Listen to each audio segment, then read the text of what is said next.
네 출신이 쓰레기라서 그래. 피도, 가문도, 이름도 없는 애를 누가 며느리라고 부르니? 텅 빈 장례식장. 혼자 앉아있던 그녀는 30년 동안 단 한 번도 울지 않던 눈물을 그날 끝내 흘렸습니다. 남편도 시댁도 단 한 사람도 오지 않은 장례식. 그리고 마지막으로 도착한 건 조의금도 위로도 아닌 이혼 서류 한 장이었습니다. 거기 적힌 메모는 단 한 줄이었죠. 서류는 이미 도장 찍어놨다. 우리 아들 앞길 막지 말고 조용히 나가. 세인은 그날 알게 되었습니다. 사람을 버리는 건 얼마나 쉬운 일인지. 하지만 그들은 몰랐습니다. 버리는 순간 끝난 줄 알았겠죠. 하지만 반대로였다는 걸, 끝난 건 그들이었단 걸. 사연 시작하기 전에 어디서 듣고 계신지 댓글로 남겨주시면 반갑게 인사드리겠습니다. 그리고 무료로 부담 없는 구독과 좋아요 부탁드립니다. 그럼 오늘의 이야기 시작합니다. 장례식장 복도는 소음으로 가득했습니다. 누군가의 통곡 소리, 조문객들의 낮은 대화 소리, 엘리베이터가 열리고 닫히는 기계음이 뒤섞였어요. 하지만 사무실 빈소 앞은 유난히 조용했습니다. 문패에는 고인의 이름이 적혀 있었죠. 한지연, 향년 59세. 세인은 빈소 안의자에 홀로 앉아 있었습니다. 검은색 상복이 몸에 맞지 않게 헐렁했어요. 사흘째 제대로 먹지 못한 탓이었습니다. 영정 속 지연 여사는 온화하게 미소 짓고 있었지만 세인의 얼굴에는 어떤 표정도 없었어요. 조문객은 손에 꼽을 정도였습니다. 보육원 원장님과 선생님 2분, 지연 여사가 다니던 성당의 신도 몇 명, 그게 전부였어요. 세인은 고개를 숙인 채 같은 자세로 앉아 있었습니다. 누가 와도 누가 가도 움직이지 않았어요. 휴대폰이 진동했습니다. 남편에게서 온 메시지였어요. 오늘 미팅 있어, 못 가. 세인은 화면을 끄지 않고 그대로 바라봤습니다. 미팅? 장례식장에 오지 못할 만큼 중요한 미팅이라는 거였죠. 세인은 답장하지 않았어요. 무슨 말을 해야 할지 몰랐습니다. 이틀 전 통화가 떠올랐습니다. 세인이 장례 일정을 알렸을 때 시어머니는 차갑게 말했었죠. 피 한 방울 안 섞였는데 우리가 왜 가야 해? 남들이 뭐라고 하겠어. 시아버지는 대놓고 한숨을 내쉬었습니다. 회사 일도 바쁜데 그쪽 일까지 신경 쓸 여유 없어. 세인은 그때도 아무 말하지 못했어요. 그저 전화를 끊고 핸드폰을 꽉 쥐었을 뿐이었습니다.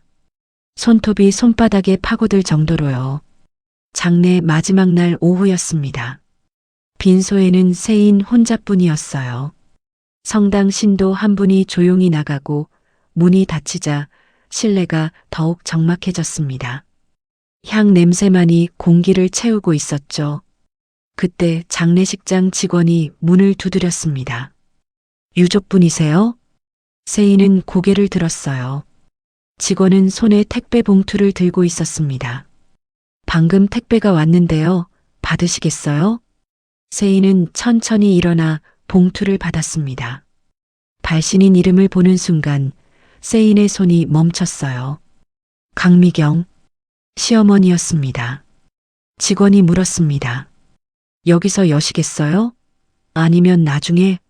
세인은 봉투를 뜯었습니다. 안에는 서류 한 묶음이 들어 있었어요.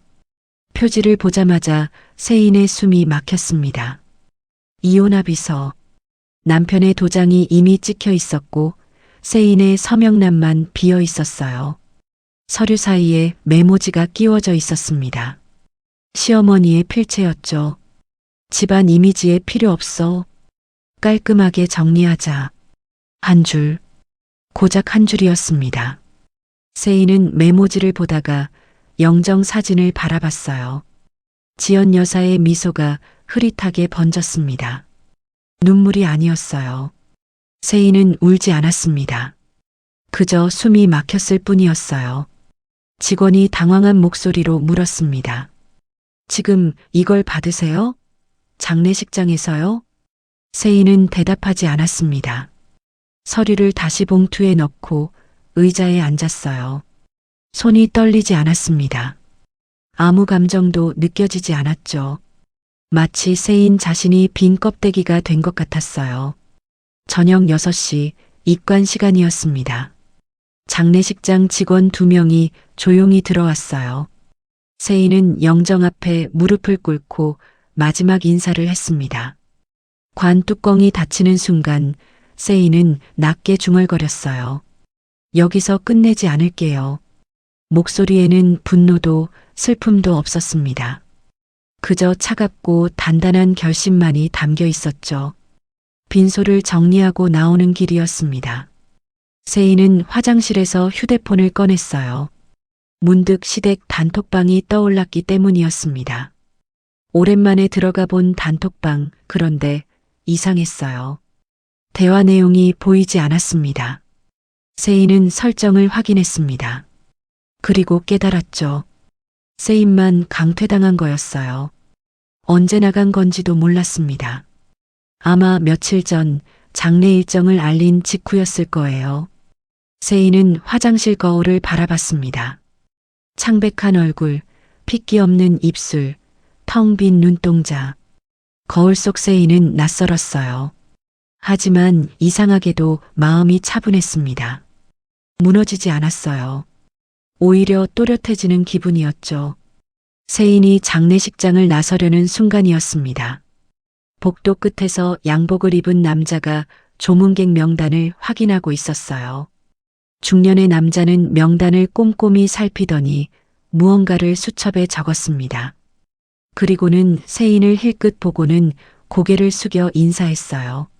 세인은 그 남자를 본 적이 없었습니다. 조문객도 아니었고 장례식장 직원도 아니었어요. 남자는 곧 복도 저편으로 사라졌습니다. 세인은 그 뒷모습을 물끄러미 바라보다가 천천히 발걸음을 옮겼어요. 밤 공기가 차가웠습니다. 세인은 장례식장 입구에 서서 하늘을 올려다봤어요. 별이 보이지 않는 도시의 밤하늘이었습니다. 손에는 여전히 이혼 서류가 든 봉투가 들려 있었죠. 세인은 중얼거렸습니다. 장식품이라고 불렀죠. 행사용 얼굴이라고 했어요. 목소리가 떨리지 않았습니다. 그런데 오늘 나를 버렸네요. 세인은 봉투를 가방에 넣고 주차장으로 걸어갔어요. 뒤돌아보지 않았습니다. 이제 돌아갈 곳도 기다릴 사람도 없었으니까요. 세인의 발걸음은 느렸지만 흔들리지 않았습니다. 세인이 보육원에 온 건 6살 때였습니다. 아버지는 술에 취해 폭력을 휘둘렀고 어머니는 어느 날 집을 나가 돌아오지 않았어요. 경찰이 세인을 발견했을 때 아이는 며칠째 굶은 상태로 집 구석에 웅크리고 있었습니다.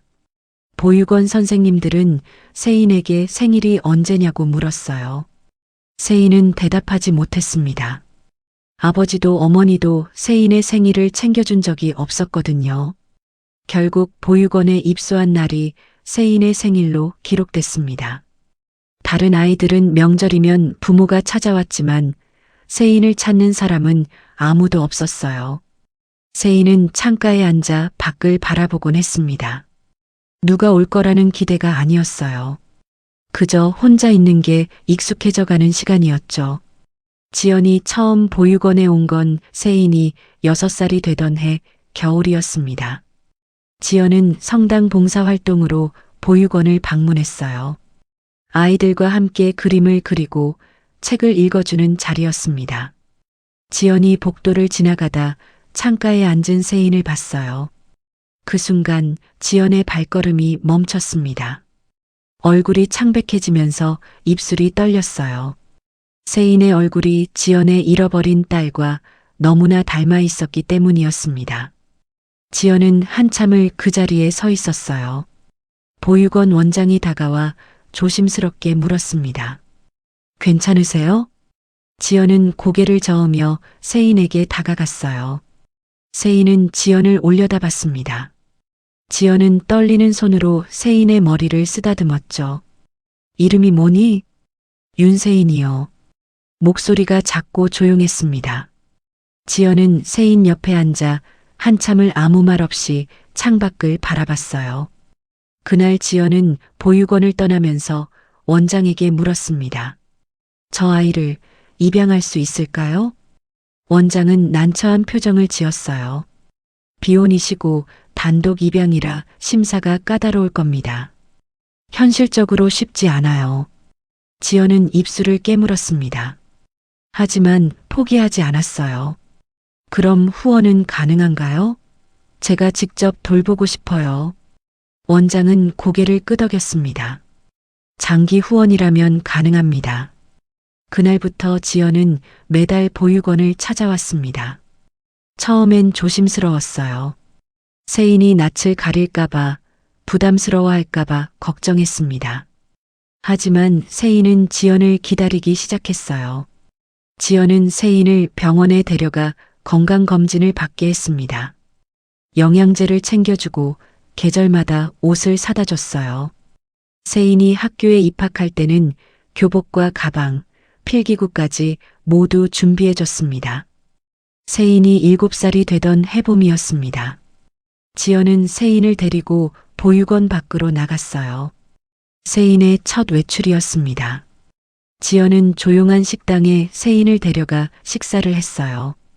좋아하는 음식 있니? 세인은 고개를 저었습니다. 좋아하는 게 뭔지 생각해 본 적이 없었어요. 지연은 세인이 먹기 쉬운 음식들을 주문했습니다. 세인은 천천히 숟가락을 들었어요. 지연은 세인을 바라보며 조용히 미소 지었습니다. 식사 후 지연은 세인에게 겨울 코트를 사줬어요. 보육원으로 돌아가는 길, 세인은 새 코트를 입고 지연의 손을 꼭 잡았습니다. 지연은 그 작은 손의 온기가 마음 깊숙이 스며드는 걸 느꼈어요.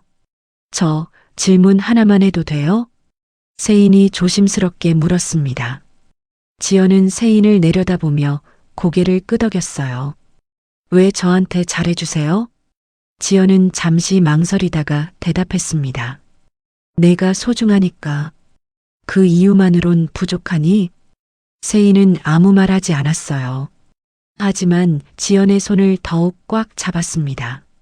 세인이 10살이 되던 해 지연은 세인의 생일 파티를 열어줬어요. 보육원 선생님과 친구 몇 명을 초대했습니다. 케이크에 촛불이 켜졌고 지연이 말했어요. 소원 빌어. 세인은 눈을 감았습니다. 촛불을 끄고 나서 지연이 물었어요. 무슨 소원 빌었어? 세인은 수줍게 웃으며 대답했습니다. 비밀이에요. 하지만 세인의 소원은 간단했어요. 지연이 계속 곁에 있어주길 바라는 것, 그게 전부였습니다. 중학교에 입학한 세인은 공부를 열심히 했습니다.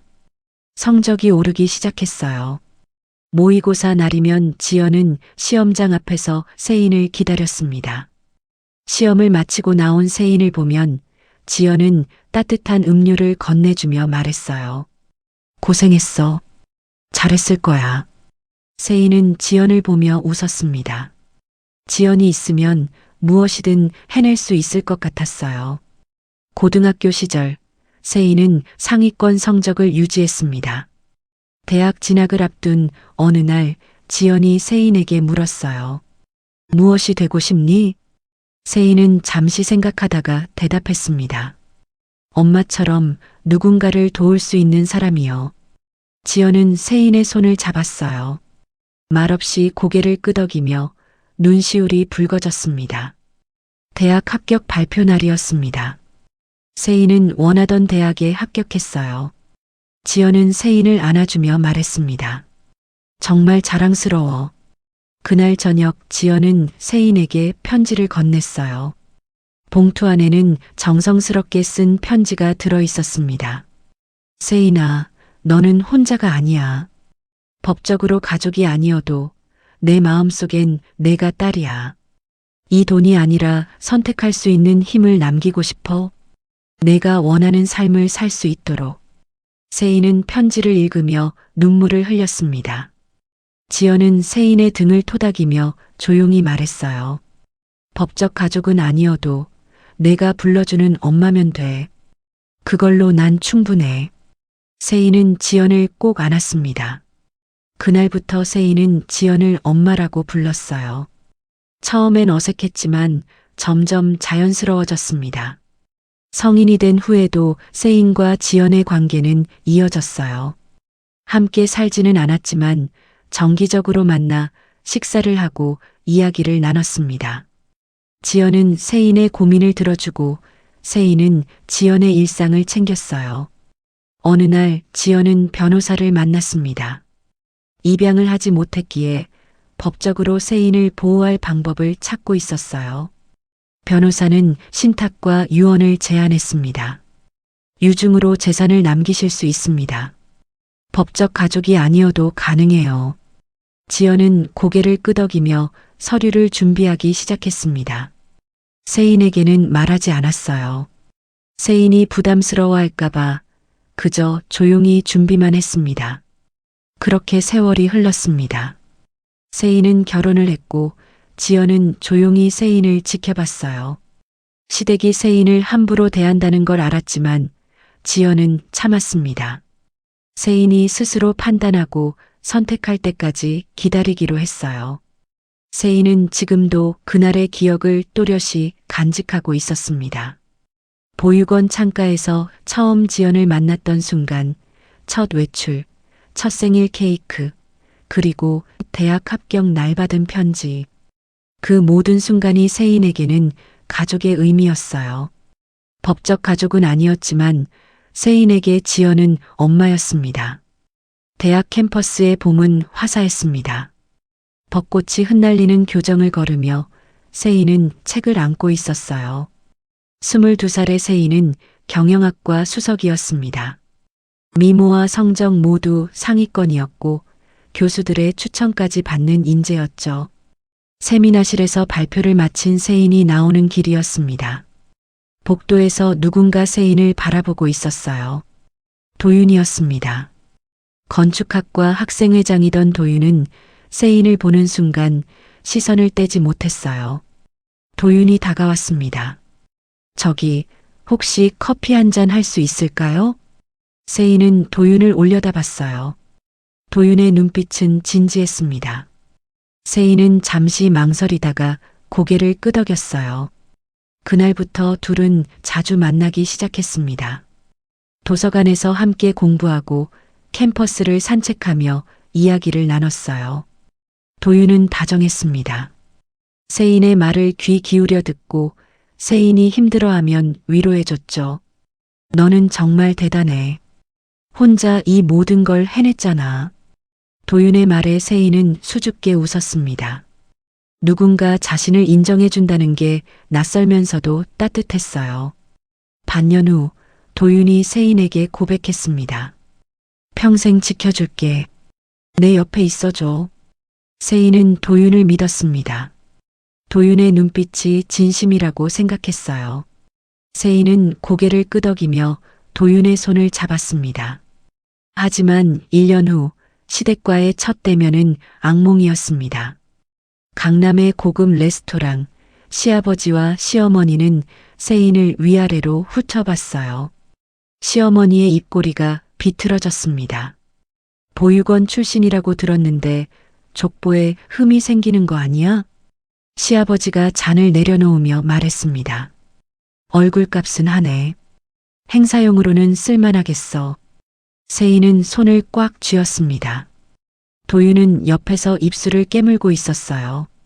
세인은 도윤이 뭔가 말해주길 기대했지만 도윤은 침묵했습니다. 시어머니가 차갑게 말했습니다. 우리 아들이 뭘 보고 이러는지 모르겠네. 집안 배경도 없는 애를. 세인은 고개를 숙였어요. 가슴이 답답했습니다. 도윤이 세인의 손을 잡으려 했지만 세인은 손을 빼냈어요. 식사가 끝나고 집으로 돌아가는 길, 도윤이 세인을 붙잡았습니다. 미안해. 부모님이 원래 그래. 시간이 지나면 괜찮아질 거야. 세인은 도윤을 바라봤어요. 당신은 왜 아무 말도 안 했어요? 도윤은 대답하지 못했습니다. 세인은 한숨을 쉬며 걸음을 옮겼어요. 도윤이 뒤따라왔습니다. 내가 설득할게. 꼭 결혼할 수 있어. 세인은 멈춰섰습니다. 왜 그렇게까지 하려고 해요? 도윤은 세인을 안았습니다. 너를 사랑하니까. 그 이유면 충분하지 않아? 세인은 도윤의 품에서 눈을 감았어요. 사랑이라는 말이 위로가 될 줄 알았지만 가슴 한구석은 여전히 무거웠습니다. 석 달 후 시댁에서 연락이 왔습니다. 결혼을 허락한다는 내용이었어요. 하지만 이유는 사랑이 아니었습니다. 도윤이 완강하게 고집을 부렸고 시댁은 언론 노출용 이미지로 세인을 활용하기로 결정한 거였죠. 결혼 준비가 시작됐습니다. 세인은 시댁이 정해준 웨딩드레스를 입고 시댁이 정해준 장소에서 식을 올렸어요. 모든 게 시댁의 뜻대로였습니다. 세인의 의견은 묻지 않았어요. 결혼식 당일 아침 세인은 대기실에서 거울을 바라봤습니다. 드레스를 입은 세인은 아름다웠지만 왠지 낯설었어요. 마치 다른 사람이 된 것 같았습니다. 지연이 대기실에 들어왔습니다. 예쁘다. 정말. 지연은 세인의 손을 잡으며 조용히 말했어요. 행복해야 해. 그게 제일 중요해. 세인은 지연을 안았습니다. 지연의 품에서 세인은 잠시 안도했어요. 적어도 지연은 곁에 있었으니까요. 식이 시작되기 직전 시어머니가 세인에게 다가왔습니다. 하객들이 보지 못하도록 세인의 귀에 대고 속삭였어요. 넌 우리 집 이미지야. 착각하지 마. 사랑 같은 소리 하지 말고 시키는 대로만 해. 세인의 몸이 굳었습니다. 시어머니는 웃으며 물러났어요. 마치 아무 일도 없었다는 듯이. 식장으로 들어서는 순간 세인은 깨달았습니다. 자신은 선택받은 게 아니라 공석을 채우기 위해 끼워진 거였어요. 도윤의 사랑도 시댁의 허락도 모두 조건부였습니다. 행진곡이 울려 퍼지는 가운데 세인은 천천히 걸어갔습니다. 도윤은 제단 앞에서 미소 짓고 있었어요. 하지만 세인의 눈에는 그 미소가 공허하게 보였습니다. 식이 끝나고 피로연이 시작됐습니다. 시댁 사람들은 하객들에게 세인을 소개했어요. 우리 며느리예요. 예쁘죠? 사진 잘 나와서 다행이에요. 하객들이 세인을 바라보며 고개를 끄덕였습니다. 세인은 웃으며 인사했지만 그 웃음은 억지였어요. 신혼여행에서 돌아온 후 세인은 시댁 본가에 입주했습니다. 시어머니는 첫날부터 세인에게 규칙을 알려줬어요. 새벽 6시에 일어나서 식사 준비하고 시아버지 출근 전에 신문 정리해. 집안일은 내가 다 해. 세인은 고개를 끄덕였습니다. 도윤은 옆에서 아무 말도 하지 않았어요. 세인은 도윤을 바라봤지만 도윤은 시선을 피했습니다. 밤이 되어 방으로 돌아왔을 때 세인은 침대에 앉아 창밖을 바라봤어요. 도윤이 들어와 세인 옆에 앉았습니다. 힘들지? 조금만 참아. 부모님이 익숙해지면 나아질 거야. 세인은 도윤을 보며 물었습니다. 언제까지 참아야 해요? 도윤은 대답하지 못했습니다. 세인은 한숨을 쉬며 누웠어요. 도윤도 곧 불을 끄고 누웠습니다. 어둠 속에서 세인은 눈을 감았습니다. 지연의 말이 떠올랐어요. 행복해야 한다고, 그게 제일 중요하다고 했죠. 하지만 지금 세인은 행복하지 않았습니다. 그저 견디고 있을 뿐이었어요. 결혼 일주일 후 시댁에서 사교 모임이 있었습니다. 시어머니의 친구들이 모였고 세인은 차를 준비하며 시중을 들었어요. 시어머니가 친구들에게 말했습니다. 우리 며느리예요. 집안 배경은 묻지 마세요. 얼굴이 재산이죠. 친구들이 킥킥거리며 웃었습니다. 세인은 차를 따르며 아무 표정 없이 서 있었어요. 손이 떨렸지만 티내지 않았습니다. 그날 밤 세인은 거울 앞에 섰습니다. 거울 속 세인은 여전히 아름다웠지만 눈빛은 생기가 없었어요. 세인은 거울에 손을 대고 중얼거렸습니다. 나는 선택된 게 아니었어. 공석을 채운 거였지. 목소리가 작고 쓸쓸했습니다. 세인은 불을 끄고 침대에 누웠어요. 도윤은 이미 잠들어 있었습니다. 세인은 천장을 바라보며 긴 한숨을 내쉬었어요. 결혼 생활이 시작된 지 한 달, 세인은 이미 지쳐 있었습니다. 결혼 3년째, 세인의 일상은 기계처럼 반복됐습니다. 새벽 6시 알람이 울리면 세인은 눈을 떴어요. 옆에 누운 남편은 코를 골며 자고 있었습니다. 세인은 조용히 일어나 부엌으로 향했어요. 식탁을 차리고 밥을 짓고 국을 끓이는 게 세인의 아침이었습니다. 시아버지는 7시 정각에 식탁에 앉았어요. 세인이 준비한 식사를 한술 뜨더니 표정이 일그러졌습니다. 국이 짜. 며칠째 간을 못 맞춰? 시아버지가 상을 밀쳐냈어요. 국그릇이 바닥에 떨어져 깨졌습니다. 세인은 무릎을 꿇고 유리 조각을 주었어요. 손가락에 유리가 베었지만 세인은 표정을 바꾸지 않았습니다. 시어머니가 거실에서 소리쳤습니다. 저런 것도 제대로 못해? 보육원에서 뭘 배웠길래? 세인은 대답하지 않았어요. 대답하면 더 화를 낼 테니까요. 세인은 조용히 청소를 마치고 다시 국을 끓였습니다. 오전 10시 시어머니의 친구들이 방문했습니다. 사교 모임이었어요. 세인은 차를 준비하며 시중을 들었습니다. 시어머니가 친구들에게 세인을 소개했어요. 우리 며느리예요. 집안 배경은 묻지 마세요. 얼굴이 재산이죠. 친구들이 킥킥거리며 웃었습니다. 세인은 차를 따르며 아무 표정 없이 서 있었어요. 시어머니가 계속 말했습니다. 행사 때 사진 찍으라고 데려온 거예요. 그거 말곤 쓸모없어요. 세인은 손을 꽉 쥐었습니다. 손톱이 손바닥에 파고들었어요. 하지만 세인은 웃으며 인사했습니다. 맛있게 드세요. 목소리가 떨리지 않았습니다. 세인은 이미 익숙해져 있었거든요. 저녁이 되어 남편이 돌아왔습니다.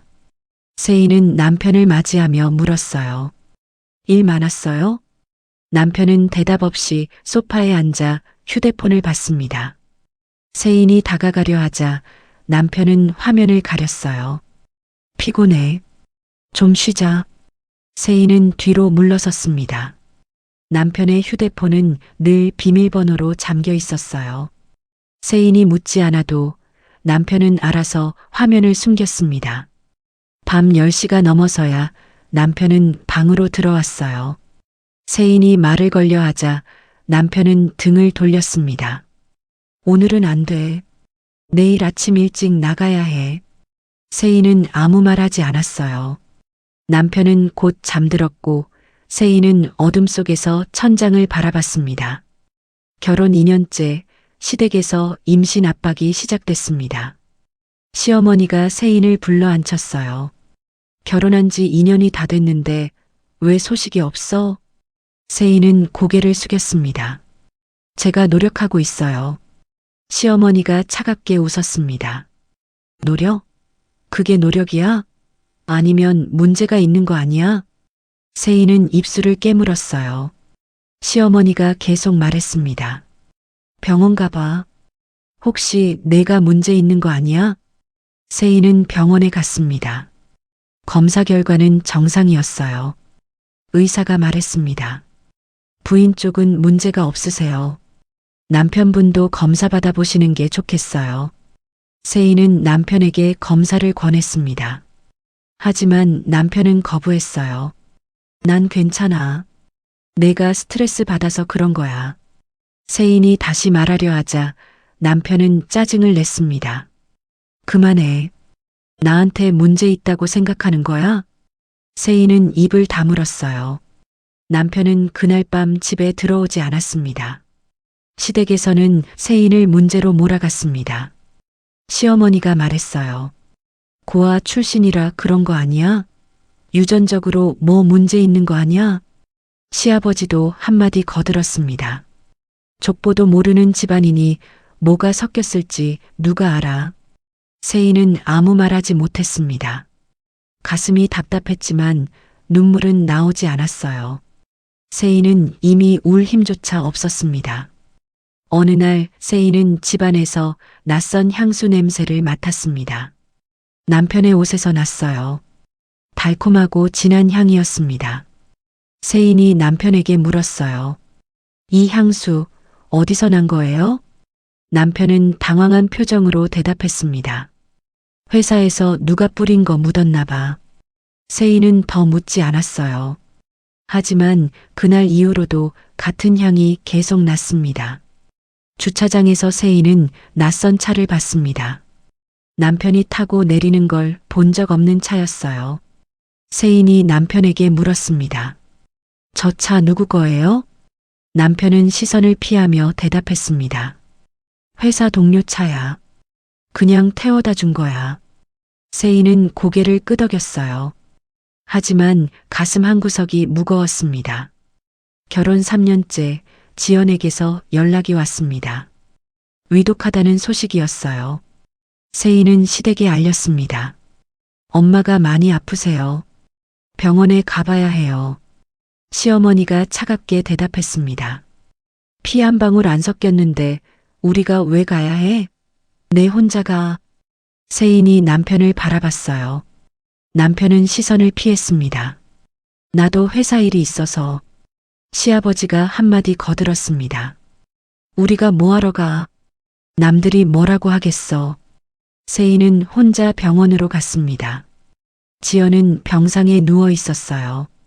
창백한 얼굴로 세인을 보며 미소 지었습니다. 왔구나. 세인은 지연의 손을 잡았어요. 손이 차가웠습니다. 지연이 조용히 말했습니다. 힘들지?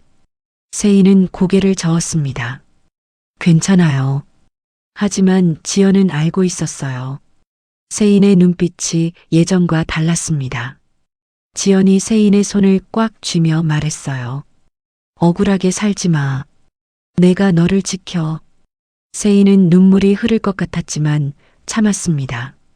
지연 앞에서는 울고 싶지 않았어요. 병원에서 돌아온 세인은 방에 혼자 앉아 있었습니다. 남편은 또 외박이었어요. 세인은 창밖을 바라보며 지연의 말을 떠올렸습니다. 내가 너를 지켜. 세인은 자신을 지킬 수 있을까요? 지금의 세인은 너무 지쳐 있었습니다. 하지만 지연의 말은 세인의 마음 깊숙이 박혔어요.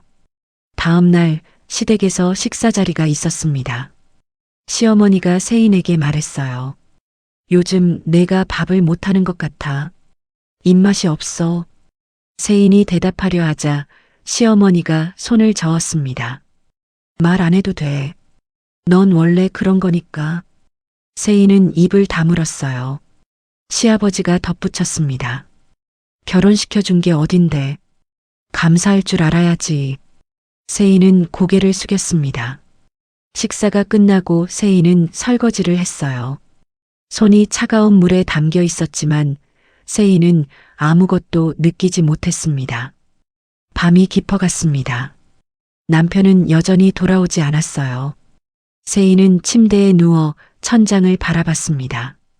3년이 지났지만 세인은 여전히 이 집에서 이방인 같았어요. 세인은 눈을 감았습니다. 지연의 얼굴이 떠올랐어요. 지연은 항상 세인을 지켜줬습니다. 하지만 이제 세인은 혼자였어요. 세인은 작게 중얼거렸습니다. 나는 언제까지 참아야 할까? 대답은 없었습니다. 어둠 속에서 세인은 조용히 눈물을 흘렸어요. 소리 없이 아무도 모르게. 어느 날 오후 세인은 2층 복도에서 걸레질을 하고 있었습니다. 시아버지의 서재 문이 살짝 열려 있었어요. 안에서 목소리가 들렸습니다. 세인은 걸음을 멈췄어요. 시아버지의 목소리가 무겁게 울렸습니다. 회사 자금이 경색됐어. 이번 분기 넘기기도 빠듯해. 시어머니가 답했습니다. 투자 유치가 시급하다고 했잖아요. 어떻게 할 거예요? 시아버지가 한숨을 쉬었어요. 투자자들이 선뜻 나서질 않아. 신뢰가 떨어진 거지. 잠시 침묵이 흘렀습니다. 시어머니가 조심스럽게 말했어요. 그럼 혼맥을 다시 생각해 봐야 하는 거 아니에요? 세인의 손이 멈췄습니다. 혼맥이라는 말에 가슴이 철렁 내려앉았어요. 시아버지가 물었습니다. 무슨 소리야? 시어머니의 목소리가 또렷하게 들렸습니다. 세인이요. 저 애는 우리 집안에 아무 도움도 안 돼요. 오히려 이미지만 깎아먹고 있어요. 세인은 숨을 죽였습니다. 복도 구석에 몸을 숨기고 귀를 기울였어요. 시아버지가 말했습니다.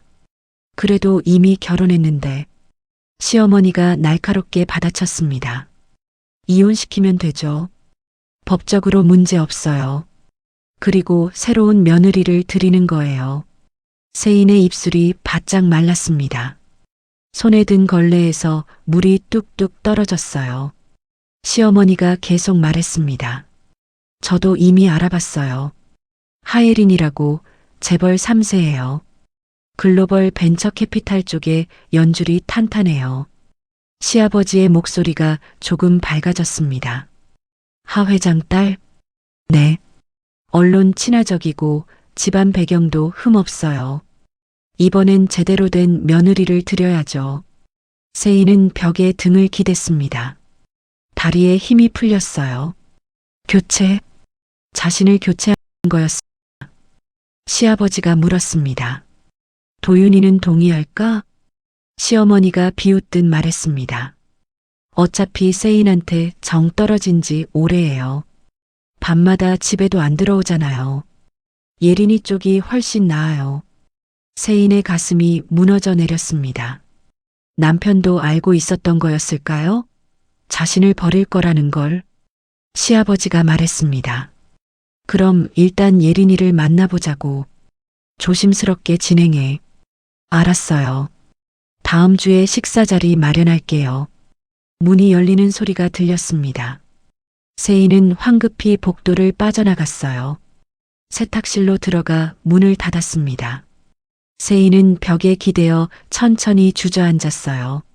나를 선택한 게 아니라 바꾸려 했구나. 세인의 목소리가 떨렸습니다. 눈물이 흐를 것 같았지만 세인은 참았어요. 울면 안 됐습니다. 아직은. 일주일 후 지연의 상태가 급격히 나빠졌습니다. 병원에서 연락이 왔어요. 세인은 시댁에 알리지 않고 병원으로 달려갔습니다. 지연은 병상에 누워 있었어요. 산소 마스크를 쓰고 있었지만 숨소리가 약했습니다. 세인이 다가가자 지연은 눈을 떴어요. 세인아. 목소리가 가늘게 떨렸습니다. 세인은 지연의 손을 잡았어요. 손이 얼음장처럼 차가웠습니다. 엄마 괜찮아요? 지연은 고개를 저었습니다. 이제 시간이 얼마 안 남은 것 같아. 세인의 눈시울이 붉어졌습니다. 지연이 세인의 손을 꽉 쥐었어요. 너 많이 힘들었지? 세인은 대답하지 못했습니다. 대답하면 눈물이 터질 것 같았어요. 지연이 조용히 말했습니다. 억울하게 살지 마. 내가 너를 지켜. 세인의 눈에서 눈물이 흘러내렸습니다. 지연이 세인의 머리를 쓰다듬었어요. 넌 강한 아이야. 내가 알아. 무너지지 마. 세인은 고개를 끄덕였습니다. 말이 나오지 않았어요. 지연이 힘겹게 미소 지었습니다. 엄마가 준비해 둔 게 있어. 나중에 알게 될 거야. 세인은 지연의 손을 두 손으로 감쌌습니다. 지연의 숨소리가 점점 약해졌어요. 세인은 지연의 이름을 불렀습니다. 엄마, 엄마. 지연은 마지막으로 세인을 바라보며 눈을 감았습니다. 심전도 기계에서 긴 소리가 울렸어요. 세인은 지연의 손을 놓지 않았습니다. 엄마. 세인의 목소리가 떨렸습니다. 간호사들이 달려왔지만 이미 늦었어요. 지연은 세상을 떠났습니다. 세인은 병실 복도에 혼자 앉아 있었습니다. 눈물이 멈추지 않았어요. 세인은 휴대폰을 꺼내 남편에게 전화를 걸었습니다. 벨이 울렸지만 남편은 받지 않았어요. 세인은 다시 걸었습니다. 여전히 받지 않았습니다. 세인은 문자를 보냈어요. 엄마가 돌아가셨어요. 답장은 오지 않았습니다. 세인은 휴대폰을 내려놓고 고개를 숙였어요. 다음 날 장례식 준비가 시작됐습니다. 세인은 장례식장에 혼자 앉아 있었어요. 남편에게 다시 전화를 걸었습니다. 이번엔 남편이 받았어요. 왜? 목소리가 차갑고 무뚝뚝했습니다. 세인이 말했습니다. 오늘 장례식이에요. 와줄 수 있어요? 남편이 짧게 대답했습니다. 오늘 미팅 있어, 못 가. 세인은 입술을 깨물었어요. 그래도 엄마가. 남편이 말을 끊었습니다. 나 바빠. 나중에 얘기해. 전화가 끊겼습니다. 세인은 휴대폰을 내려다봤어요. 화면에는 남편의 이름만 덩그러니 남아 있었습니다. 세인은 시댁에도 연락했습니다. 시어머니가 받았어요. 어머님, 엄마 장례식이에요. 혹시? 시어머니가 차갑게 말했습니다. 피 한 방울 안 섞였는데 우리가 왜 가야 해? 남들이 뭐라고 하겠어. 세인은 아무 말하지 못했습니다. 시어머니가 계속 말했어요. 내 혼자 처리해. 우리 집안 이름 걸지 말고. 전화가 끊어졌습니다. 세인은 빈소에 홀로 앉아 영정을 바라봤어요. 지연의 미소가 따뜻했습니다. 하지만 세인의 가슴은 차가웠어요. 사흘간의 장례가 시작됐습니다. 조문객은 손에 꼽을 정도였어요. 보육원 원장님과 선생님들, 성당 신도 몇 명이 전부였습니다. 세인은 혼자 상주로 앉아 조문객을 맞이했어요. 밤이 되면 세인은 빈소에서 잠을 청했습니다. 하지만 잠이 오지 않았어요. 지연의 마지막 말이 계속 떠올랐습니다. 억울하게 살지 마. 내가 너를 지켜. 세인은 눈을 감았습니다. 지연이 준비해뒀다는 게 뭘까요? 세인은 알 수 없었어요. 하지만 지연의 말을 믿기로 했습니다. 장례 마지막 날 아침이었습니다. 세인은 빈소를 정리하며 영정 사진을 바라봤어요. 지연의 눈빛이 세인을 바라보고 있었습니다. 세인은 작게 중얼거렸습니다. 엄마, 나 어떻게 해야 해요? 대답은 없었습니다. 하지만 세인의 가슴 속에서 무언가 단단해지는 게 느껴졌어요. 오후 택배가 도착했습니다. 봉투 안에는 이혼 서류가 들어 있었어요. 시어머니의 메모지가 함께 있었습니다. 집안 이미지에 필요 없어. 깔끔하게 정리하자. 세인은 서류를 내려다봤습니다. 남편의 도장이 이미 찍혀 있었어요. 세인의 서명란만 비어 있었습니다. 세인은 서류를 봉투에 넣고 의자에 앉았어요. 손이 떨리지 않았습니다. 마음도 무너지지 않았어요. 오히려 또렷해지는 기분이었습니다. 입관 시간이 되었습니다. 세인은 마지막 인사를 하며 낮게 중얼거렸어요. 여기서 끝내지 않을게요. 엄마. 목소리는 차갑고 단단했습니다. 세인의 눈빛이 변하고 있었어요. 슬픔이 아니라 결심이 자리 잡기 시작했습니다. 장례를 치른 지 일주일이 지났습니다. 세인은 집에서 아무것도 하지 않고 멍하니 앉아 있었어요. 시댁에서 연락은 없었고 남편도 집에 돌아오지 않았습니다. 오후 2시 휴대폰이 울렸습니다. 모르는 번호였어요. 세인은 잠시 망설이다가 전화를 받았습니다. 윤세인 씨 맞으십니까? 중년 남자의 목소리였습니다. 침착하고 정중했어요. 네, 맞는데요. 저는 법무법인 정심의 박정수 변호사입니다. 한지연 여사의 유언 집행인이에요. 세인의 손이 멈췄습니다. 유언 집행인. 세인은 숨을 고르며 물었어요. 무슨 일이신가요? 변호사가 대답했습니다. 한지연 여사께서 남기신 유언과 관련해 뵙고 말씀드릴 게 있습니다. 내일 오전 10시에 사무실로 오실 수 있으세요? 세인은 잠시 생각했습니다. 지연이 남긴 유언. 세인은 고개를 끄덕이며 대답했어요. 네, 가겠습니다. 변호사가 주소를 알려줬습니다. 강남의 고급 빌딩이었어요. 통화가 끝나고 세인은 휴대폰을 내려놨습니다. 가슴이 두근거렸어요. 지연이 말했던 게 이것일까요? 다음 날 아침 세인은 검은색 정장을 입고 변호사 사무실로 향했습니다. 빌딩 20층에 있는 사무실은 깔끔하고 고급스러웠어요. 접수 데스크 직원이 세인을 안내했습니다. 박정수 변호사님이 기다리고 계세요. 세인은 회의실로 들어갔습니다. 중년의 변호사가 일어나 악수를 청했어요. 오시느라 고생하셨습니다. 앉으세요. 세인은 의자에 앉았습니다. 테이블 위에는 서류 뭉치가 놓여 있었어요. 변호사가 세인을 바라보며 말했습니다. 먼저 조의를 표합니다. 한지연 여사는 훌륭한 분이셨어요. 세인은 고개를 숙였습니다. 변호사가 서류를 펼치며 계속 말했어요. 한지연 여사께서는 생전에 제게 유언 집행을 부탁하셨습니다. 오늘 그 내용을 전달하려고 합니다. 변호사가 첫 번째 서류를 세인 앞으로 밀었습니다. 유언장이었어요. 공증 도장이 선명하게 찍혀 있었습니다. 세인은 서류를 읽기 시작했어요. 법적 가족은 아니었지만 윤세인을 딸처럼 여겼습니다.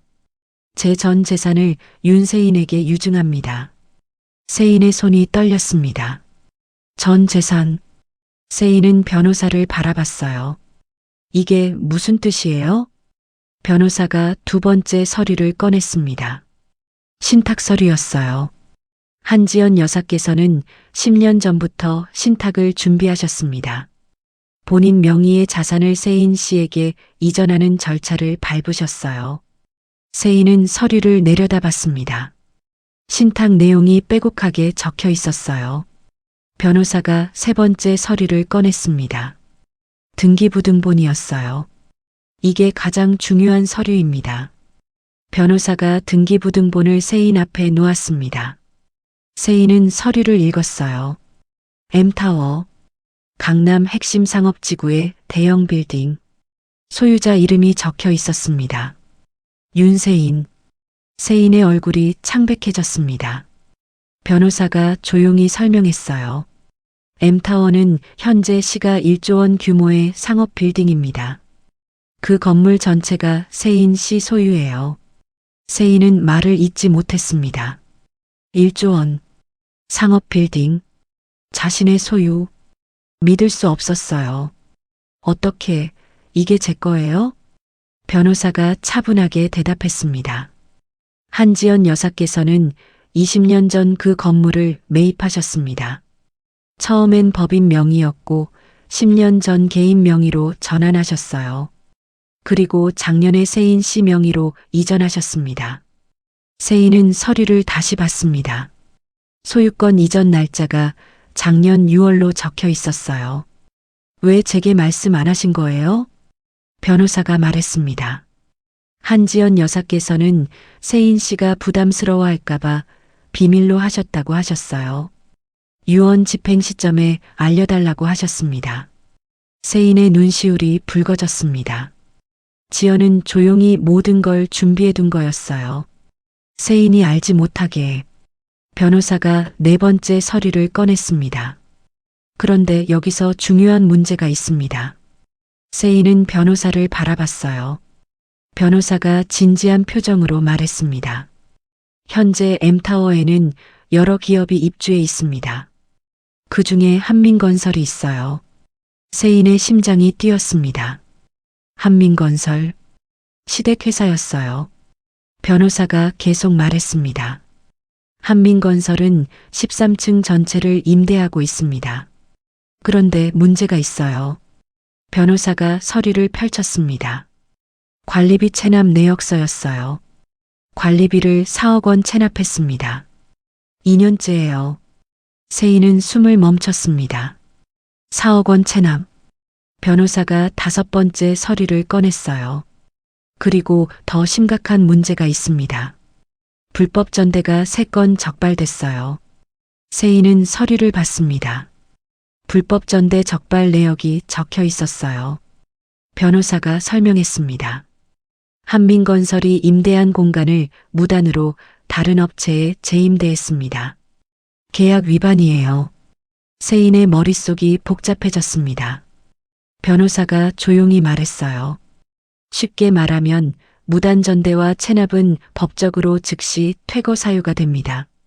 세인은 변호사를 똑바로 바라봤습니다.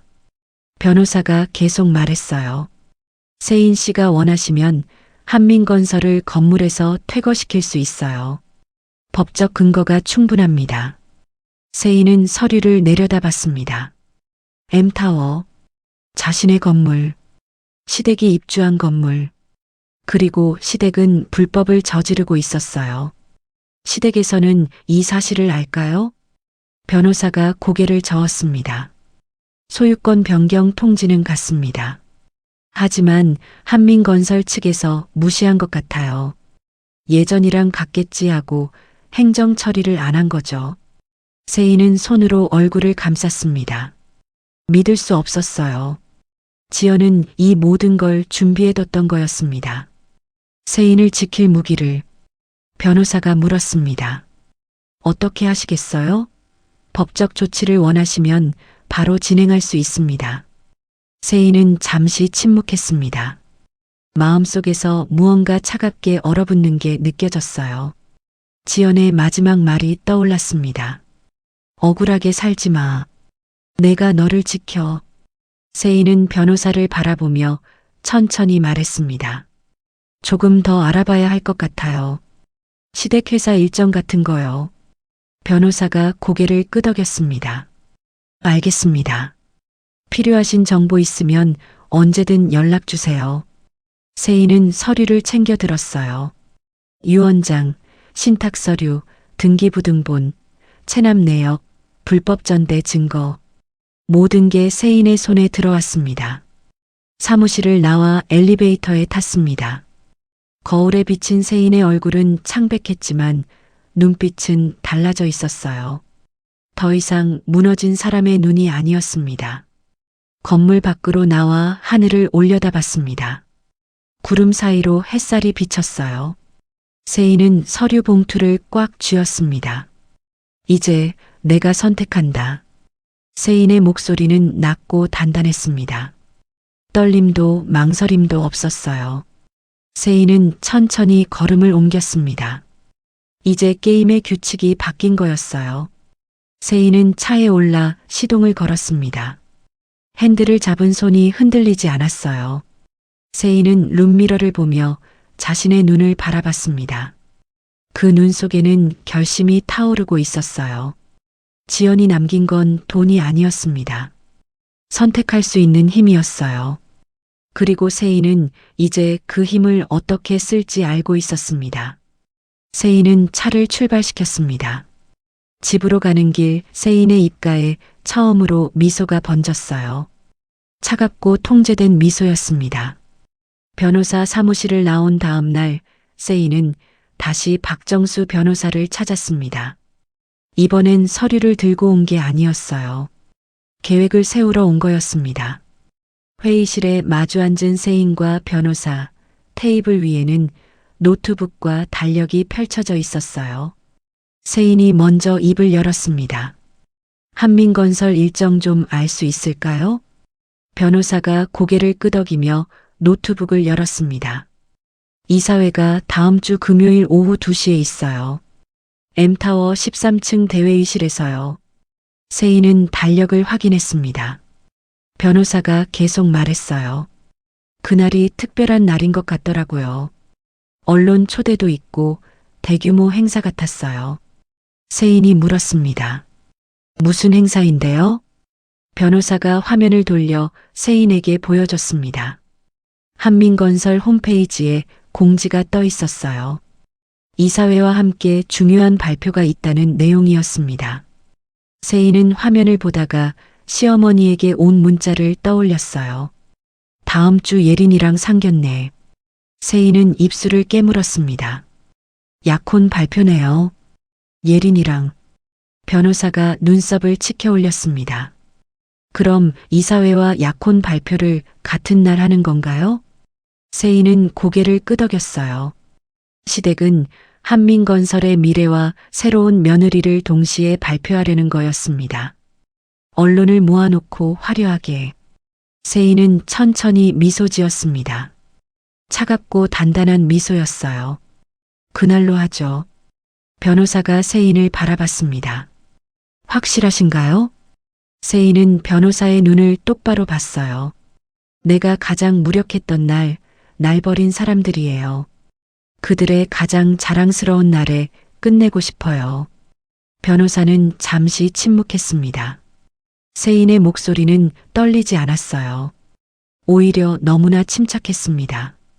변호사가 고개를 끄덕이며 말했어요. 알겠습니다. 그럼 법적 절차를 준비하죠.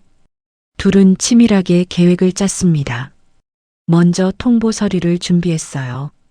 소유권 확인서, 체납 내역, 불법 전대 증거, 퇴거 명령서, 모든 서류에 공증 도장을 받았습니다. 변호사가 타임라인을 정리했어요. 이사회 시작 30분 후에 들어가시는 게 좋겠어요. 언론도 자리 잡고 발표도 어느 정도 진행됐을 때요. 세인은 고개를 끄덕였습니다. 그때 서류를 공개하는 거죠? 네. 제가 법적 근거를 설명하고 세인 씨께서 소유주로서 통보하시는 겁니다. 세인은 달력에 표시를 했어요. 다음 주 금요일 오후 2시 30분. 출입카드는 어떻게 하죠? 변호사가 대답했습니다. 건물관리팀과 조율하면 됩니다. 세인 씨가 소유주니까 즉시 정지 가능해요. 세인은 모든 걸 메모했습니다. 통보 타이밍, 서류 순서, 언론 대응, 카드 차단까지 빈틈없이 준비했어요. 회의가 끝나고 세인은 집으로 돌아왔습니다. 저녁이 되어 어두워진 집안에서 세인은 지연의 방으로 갔어요. 오랫동안 들어가지 않았던 방이었습니다. 방문을 열자 지연의 향기가 희미하게 남아 있었어요. 세인은 천천히 안으로 들어갔습니다. 옷장을 열었어요. 지연의 옷들이 가지런히 걸려 있었습니다. 옷장 깊숙한 곳에 검은 천으로 덮인 상자가 있었어요. 세인은 상자를 꺼내 천을 벗겼습니다. 고급 정장 한 벌이 들어 있었어요. 네이비색 정장이었습니다. 세인은 정장을 꺼내 펼쳐봤어요. 사이즈가 세인에게 딱 맞았습니다. 세인은 라벨을 확인했어요. 명품 브랜드였습니다. 지연이 세인을 위해 준비해둔 거였어요. 상자 안에는 주얼리 케이스도 있었습니다. 세인은 케이스를 열었어요. 진주 목걸이와 귀걸이 그리고 시계가 들어 있었습니다. 모두 고급스러웠어요. 상자 밑바닥에 편지 봉투가 있었습니다. 세인은 봉투를 열어 편지를 꺼냈어요. 지연의 손글씨였습니다. 세인아, 이걸 보고 있다면 내가 떠난 후일 거야. 이 옷은 내가 당당하게 설 때를 위해 준비했어.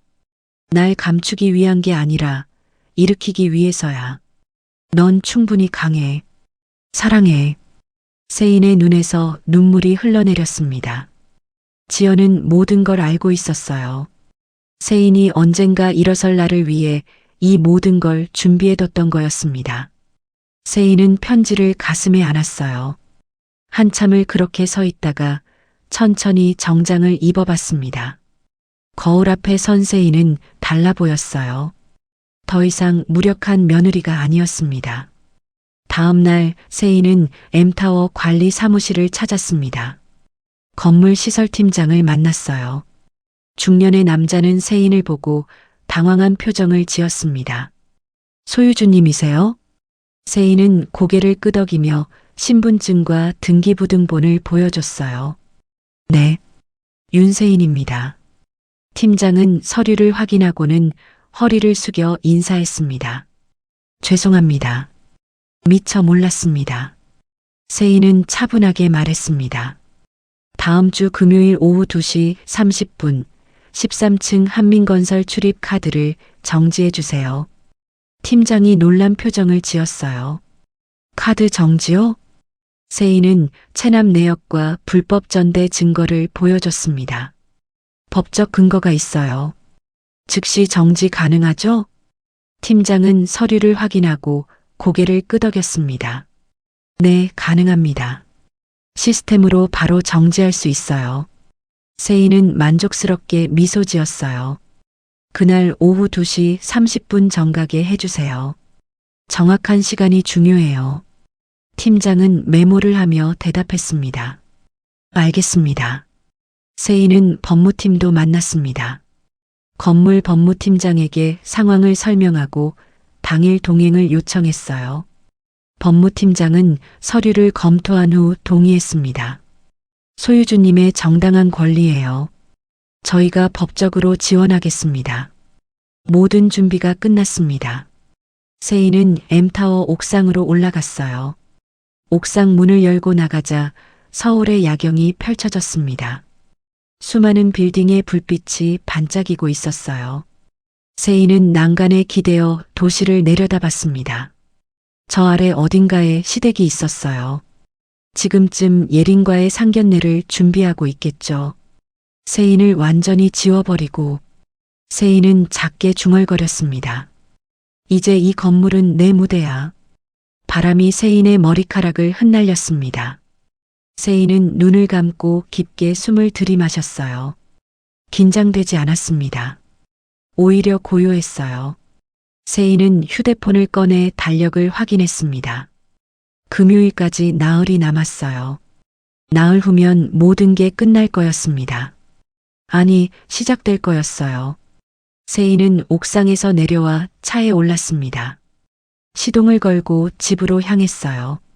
가는 길에 세인은 라디오를 켰습니다. 음악이 흘러나왔어요. 세인은 음악을 들으며 조용히 미소 지었습니다. 집에 도착해 침실로 들어갔습니다. 지연이 준비해준 정장이 옷걸이에 걸려 있었어요. 세인은 정장을 바라보며 중얼거렸습니다. 엄마, 지켜봐 주세요. 세인은 침대에 누워 천장을 바라봤어요. 마음이 편안했습니다. 두렵지 않았어요. 오히려 기대됐습니다. 금요일 오후 2시 30분. 시댁이 가장 빛나는 순간에 세인은 나타날 거였어요. 더 이상 장식품이 아니라 게임의 주인으로. 세인은 눈을 감았습니다. 잠이 오지 않았지만 세인은 가만히 누워 있었어요. 마음속에서 무언가 단단하게 자리 잡는 걸 느꼈습니다. 복수가 아니었습니다. 정이었어요. 세인은 자신이 받아야 할 것을 되찾는 것뿐이었습니다. 존엄, 자유, 그리고 선택할 권리. 세인은 작게 웃었습니다. 나흘 후 모든 것이 바뀔 거였어요. 금요일 오후 2시 M타워 13층 대회의실은 화려했습니다. 샹들리에가 빛나고 붉은 카펫이 깔려 있었어요. 언론사 카메라가 즐비했고 기자들이 자리를 가득 메우고 있었습니다. 시아버지는 단상에 서서 마이크를 잡았어요. 양복이 말끔했고 표정은 자신감으로 가득했습니다. 한민건설의 새로운 도약을 알리게 돼 기쁩니다. 오늘 중요한 발표가 2가지 있습니다. 시어머니는 앞줄에 앉아 미소를 지었어요. 옆에는 예린이 앉아 있었습니다. 예린은 화려한 드레스를 입고 있었어요. 남편은 예린 옆에 서서 어색하게 웃고 있었습니다. 시아버지가 계속 말했습니다. 첫째, 우리 회사는 대규모 투자 유치에 성공했습니다. 예린양 가문의 지원으로 새로운 전기를 맞이하게 됐어요. 박수 소리가 울렸습니다. 기자들이 카메라 셔터를 눌렀어요. 둘째, 제 아들 도윤과 예린양의 약혼을 발표합니다. 다시 박수가 터졌습니다. 예린이 일어나 인사했어요. 남편도 일어섰지만 표정이 굳어 있었습니다. 오후 2시 30분 회의실 뒤편 문이 열렸습니다. 세인이 들어섰어요. 네이비색 정장을 입은 세인은 당당했습니다. 진주 목걸이가 목선을 따라 빛났고 머리는 단정하게 올려 묶여 있었어요. 세인의 뒤로 박정수 변호사와 건물 법무팀장이 따라 들어왔습니다. 세인은 천천히 복도를 걸어 회의실 중앙으로 향했어요. 사람들의 시선이 세인에게 쏠렸습니다. 웅성거림이 시작됐어요. 시어머니의 얼굴이 하얗게 질렸습니다. 전현이 왜 여기에? 시어머니의 목소리가 떨렸습니다. 예린의 부모는 당황한 표정으로 서로를 바라봤어요. 남편은 세인을 보고 입을 벌린 채 얼어붙었습니다. 세인은 단상 앞까지 걸어갔습니다. 마이크를 든 시아버지를 똑바로 바라봤어요. 시아버지가 당황하며 물었습니다. 세인아, 무슨 일이냐? 세인은 대답하지 않았습니다. 대신 박정수 변호사가 앞으로 나왔어요. 변호사는 서류 뭉치를 들고 차분하게 말했습니다. 저는 법무법인 정심의 박정수 변호사입니다. 오늘 중요한 법적 통보를 하러 왔습니다. 회의실이 조용해졌습니다. 기자들이 카메라를 세인과 변호사에게 돌렸어요. 변호사가 첫 번째 서류를 펼쳤습니다. 이 건물 M타워의 소유주는 윤세인 씨입니다. 등기부등본으로 확인 가능합니다. 시아버지의 얼굴이 굳어졌습니다. 시어머니가 자리에서 일어나며 소리쳤어요. 무슨 헛소리야. 이 건물은 우리가. 변호사가 말을 끊었습니다. 작년 6월 한지연 여사로부터 윤세인 씨에게 소유권이 이전됐습니다. 통지는 이미 갔고 법적으로 유효합니다. 세인이 한 걸음 앞으로 나섰습니다. 목소리는 차갑고 또렷했어요. 여긴 제 건물입니다. 당신들은 세입자예요. 그것도 불법을 저지른 세입자죠. 변호사가 두 번째 서류를 들어보였습니다. 한민건설은 관리비 4억 원을 2년째 체납했습니다. 세 번째 서류가 공개됐어요. 그리고 무단전대를 3건 저질렀습니다. 임대한 공간을 무단으로 다른 업체에 재임대했어요. 기자들이 술렁이기 시작했습니다. 카메라 플래시가 터졌어요. 변호사가 마지막 서류를 펼쳤습니다. 법에 따라 즉시 계약 해지 및 퇴거 조치합니다. 오늘부로 한민건설은 이 건물에서 퇴거해야 합니다. 시아버지가 비틀거렸습니다. 얼굴이 새하얗게 변하면서 손이 떨렸어요. 시어머니가 세인에게 달려들려 했지만 법무팀장이 막아섰습니다. 세인은 시어머니를 차갑게 바라봤어요. 피 한 방울 안 섞였다고 하셨죠? 우리가 왜 가냐고요? 집안 이미지에 필요 없다고 하셨어요. 시어머니의 입술이 떨렸습니다. 세인이 계속 말했어요.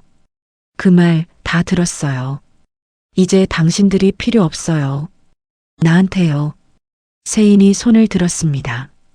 건물 시설팀장이 무전기를 들고 지시했어요. 13층 한민건설 출입 카드 전체 정지. 곧바로 회의실 문의 카드 인식기에 빨간불이 들어왔습니다. 시아버지가 비명을 질렀어요. 안 돼.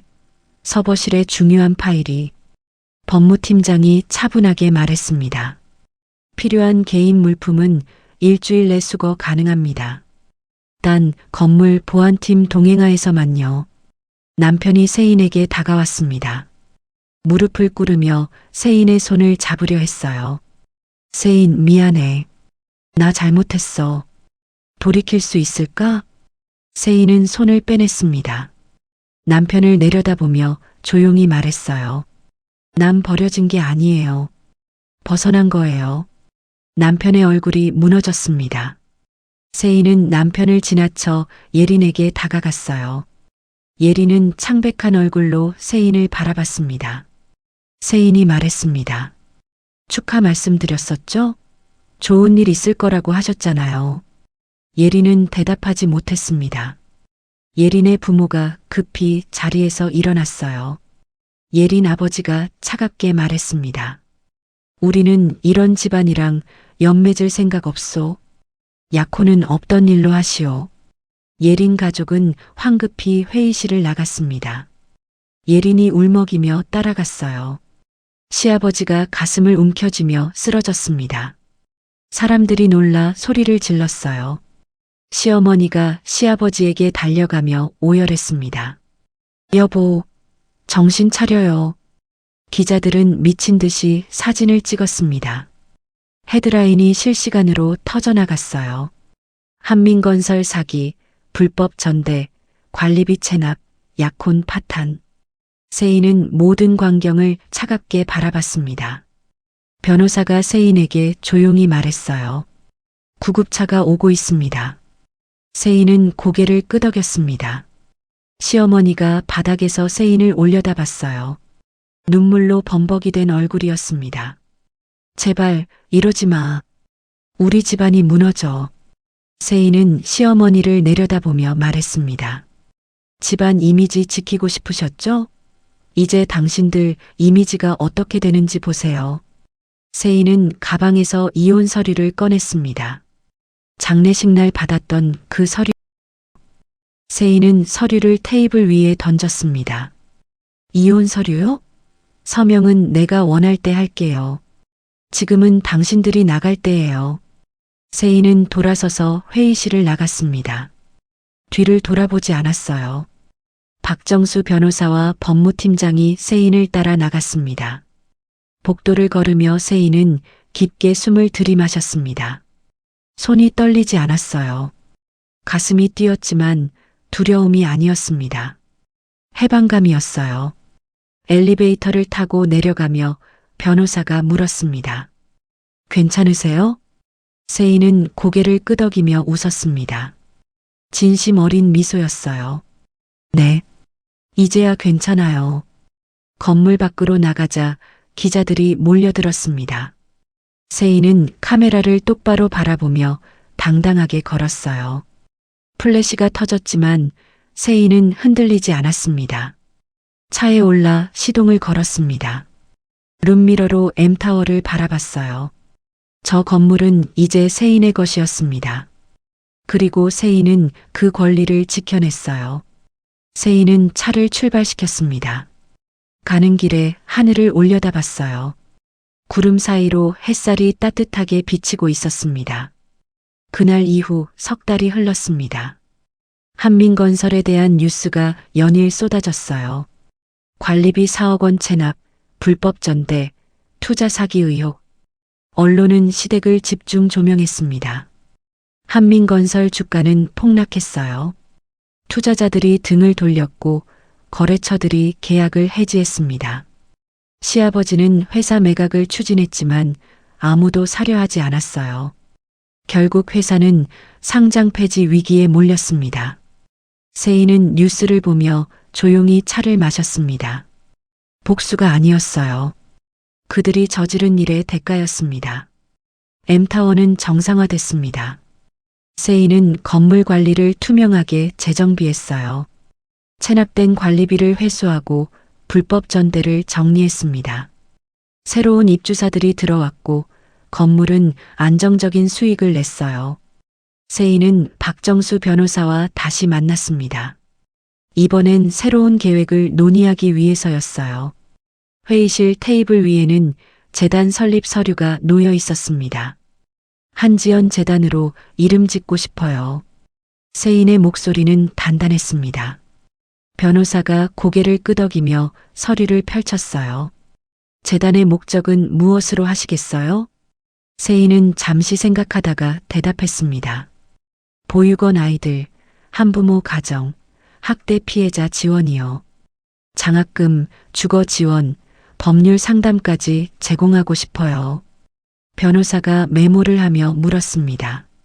운영 자금은 어떻게 하시겠어요? 세인이 대답했습니다.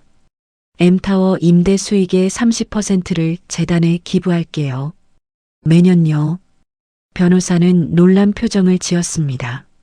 30%면 상당한 금액인데요. 세인은 미소 지었어요. 엄마가 남긴 건 돈이 아니에요. 선택할 수 있는 힘이었어요. 그 힘을 나누고 싶어요. 변호사는 고개를 끄덕이며 서류를 정리했습니다. 일주일 후 한지연 재단이 정식으로 설립됐어요. 재단 사무실은 M타워 2층에 마련됐습니다. 세인은 직원들을 면접하고 프로그램을 기획했어요. 보육원 방문, 장학금 지급, 법률 상담 연결, 주거 지원까지. 세인은 직접 모든 과정을 챙겼습니다. 첫 장학증서 전달식이 열린 날이었습니다. 재단 사무실에는 10명의 학생이 초대됐어요. 모두 보육원 출신이거나 한부모 가정의 아이들이었습니다. 세인은 학생들 앞에 섰습니다. 네이비색 정장을 입은 세인은 따뜻하게 미소 지었어요. 첫 번째 학생에게 장학증서를 건네며 말했습니다. 축하해요. 열심히 공부한 결과예요. 학생은 떨리는 손으로 증서를 받았습니다. 눈물이 글썽거렸어요. 세인은 학생의 어깨를 가볍게 두드렸습니다. 모든 학생에게 증서를 전달하고 세인은 마이크 앞에 섰어요. 학생들과 학부모들이 세인을 바라봤습니다. 저도 여러분과 같았어요. 보육원에서 자랐고 가족이 없었죠. 학생들의 눈빛이 반짝였습니다. 세인이 계속 말했어요. 하지만 한 분이 제 곁에 계셨어요. 법적 가족은 아니었지만 마음으로 가족이 된 분이요. 그분 덕분에 여기 설 수 있었어요. 세인의 목소리가 잠시 떨렸습니다. 세인은 숨을 고르며 말을 이었어요. 여러분도 할 수 있어요. 혼자가 아니에요. 이 재단이 여러분 곁에 있을게요. 학생들이 박수를 쳤습니다. 학부모들도 눈물을 흘리며 박수를 보냈어요. 세인은 학생들을 바라보며 고개를 숙여 인사했습니다. 행사가 끝나고 세인은 차에 올랐습니다. 목적지는 공동묘지였어요. 지연이 잠든 곳이었습니다. 묘 앞에 선 세인은 꽃다발을 놓았습니다. 흰 국화였어요. 세인은 무릎을 꿇고 지연의 이름이 새겨진 비석을 쓰다듬었습니다. 엄마 왔어요. 세인의 목소리는 조용했습니다. 바람이 불어와 세인의 머리카락을 흩날렸어요. 엄마가 남긴 건 돈이 아니었어요. 나를 지킬 권리였어요. 세인은 눈을 감았습니다. 지연의 미소가 떠올랐어요. 그 힘으로 이제 다른 사람을 지킬 거예요. 엄마처럼요. 세인은 한참을 그렇게 앉아 있었습니다. 햇살이 따뜻하게 비쳤어요. 세인은 눈을 뜨고 하늘을 올려다봤습니다. 구름이 천천히 흘러가고 있었어요. 고마워요, 엄마. 사랑해요. 세인은 일어나 묘지를 나섰습니다. 뒤를 돌아보며 한 번 더 인사했어요. 그리고 차를 타고 도시로 돌아갔습니다. 일주일 후 세인은 법원에 갔습니다. 이혼 조정 기일이었어요. 남편은 이미 와 있었습니다. 복도 벤치에 앉아 고개를 숙이고 있었어요. 세인이 다가가자 남편이 고개를 들었습니다. 얼굴이 수척했어요. 남편이 일어나 세인에게 말했습니다. 세인아, 정말 미안해. 세인은 남편을 바라봤습니다. 더 이상 아무 감정도 느껴지지 않았어요. 이제 끝내요. 서로를 위해서. 남편은 고개를 끄덕였습니다. 눈물이 흘러내렸지만 세인은 돌아섰어요. 법정으로 들어갔습니다. 조정은 순조롭게 진행됐습니다. 세인은 위자료를 요구하지 않았어요. 그저 깔끔하게 정리하고 싶었습니다. 남편도 동의했습니다. 법원을 나서며 세인은 깊게 숨을 들이마셨어요. 하늘이 맑았습니다. 세인은 휴대폰을 꺼내 박정수 변호사에게 문자를 보냈습니다. 이혼 조정 끝났어요. 감사합니다. 변호사에게서 답장이 왔습니다. 축하드립니다. 새로운 시작이네요. 세인은 미소 지으며 휴대폰을 주머니에 넣었습니다. 차에 올라 시동을 걸었어요. 라디오에서 음악이 흘러나왔습니다. 세인은 음악을 들으며 운전했어요. M타워로 돌아온 세인은 재단 사무실로 향했습니다. 직원들이 분주하게 일하고 있었어요. 세인은 직원들에게 인사하며 자신의 사무실로 들어갔습니다. 책상 위에는 다음 달 장학금 지급 명단이 놓여 있었어요. 세인은 명단을 하나하나 확인했습니다. 25명의 학생이었어요. 모두 세인처럼 힘든 환경에서 자란 아이들이었습니다. 세인은 명단을 보며 생각했습니다. 지연이 자신에게 했던 것처럼 이제 세인이 이 아이들을 도울 차례였어요. 창밖을 내려다봤습니다. 서울의 거리가 활기차게 움직이고 있었어요. 사람들이 바쁘게 걸어가고 차들이 달리고 있었습니다. 세인은 중얼거렸습니다. 그들이 날 버릴 때 내 인생은 끝난 줄 알았어. 세인은 잠시 멈췄다가 계속 말했어요. 하지만 끝이 아니었어. 선택하는 자의 삶이 시작됐어. 세인은 미소 지으며 자리에 앉았습니다. 책상 서랍에서 지연의 편지를 꺼냈어요. 여러 번 읽어 구겨진 편지였습니다. 세인은 편지를 펼쳐 다시 읽었어요. 세인아, 넌 충분히 강해. 사랑해. 세인은 편지를 가슴에 안았습니다. 그리고 다시 서랍에 넣었어요. 세인은 컴퓨터를 켜고 일을 시작했습니다. 다음 달 프로그램 기획, 법률 상담 연결, 주거 지원 대상자 선정. 할 일이 많았어요. 하지만 세인은 행복했습니다. 저녁이 되어 퇴근 시간이 됐습니다. 세인은 가방을 챙겨 사무실을 나섰어요. 엘리베이터를 타고 내려가며 세인은 거울에 비친 자신을 봤습니다. 더 이상 무력한 사람이 아니었어요. 누군가의 장식품도 아니었습니다. 세인은 자신의 삶을 선택하는 사람이었어요. 건물 밖으로 나가자 석양이 지고 있었습니다. 하늘이 붉게 물들어 있었어요. 세인은 하늘을 올려다보며 걸었습니다. 새로운 삶이 시작됐어요. 그리고 이번엔 세인이 주인이었습니다. 오늘의 이야기 어떻게 들으셨나요? 누군가에게는 그냥 한 편의 사연일 수 있지만 또 누군가에게는 잊고 살았던 나 자신의 목소리를 떠올리게 하는 이야기였을지도 모르겠습니다. 혹시 지금 상처 속에서도 참고 견디며 조용히 살아내고 있는 분이 계신가요? 오늘의 이야기가 작은 위로가 되길 바랍니다. 이야기를 들으며 떠오른 생각이나 세인에게 전하고 싶은 말이 있다면 댓글로 남겨주세요. 당신의 한마디가 또 다른 누군가에게 큰 힘이 될지도 모릅니다. 그리고 이 따뜻한 사연이 널리 퍼질 수 있도록 좋아요, 구독 버튼으로 마음을 나눠주신다면 그 마음이 언젠가 선물처럼 돌아올 거예요. 오늘도 끝까지 시청해주셔서 고맙습니다. 사연 라이프였습니다.